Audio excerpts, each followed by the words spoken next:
महाराष्ट्र शासन शालेय शिक्षण क्रीडा विभाग यांनी केलेला जो परिपत्रक दिनांक 14/10/2025 ला निर्गमित झालेले परिपत्रक आहे त्याचा विषय असे बघा, संच मान्यता सन 2025-26 बाबत या ठिकाणी माहिती आलेली आहे। उपरोक्त विषयांकित प्रकरणी संदर्भातील माननीय अडबाले विपस यांच्या निवेदनाच्या अनुषंगाने शैक्षणिक सत्र 2025-26 साठी युडॅस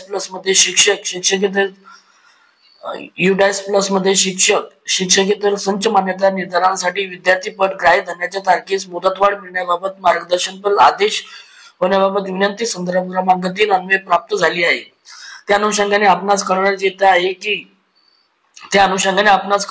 आहे की चालू शैक्षणिक वर्ष 2025-26 साठी संच मान्यता निर्धारासाठी दिनांक 30 सप्टेंबर रोजीच्या आधार प्रमाणित विद्यार्थी संख्येऐवजी म्हणजे बघा 30 सप्टेंबरला जी संच मान्यता होणार होती 30 सप्टेंबर 2025 ला ती आता 20 ऑक्टोबर 2025 ला होणार आहे।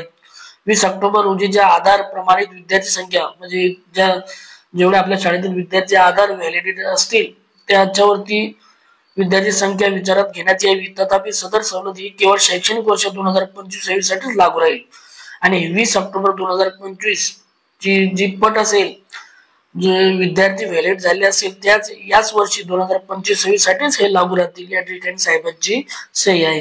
म्हणजेच आता 20 ऑक्टोबर 2025 चे जे आधार व्हॅलिड असतील विद्यार्थी संख्या त्याच्यावर संच मान्यता 2025-26 होणार आहे। अशाच प्रकारचे व्हिडिओ आवडल्यास व्हिडिओ लाईक शेअर आणि सबस्क्राईब करायला विसरू नका। थँक्यू।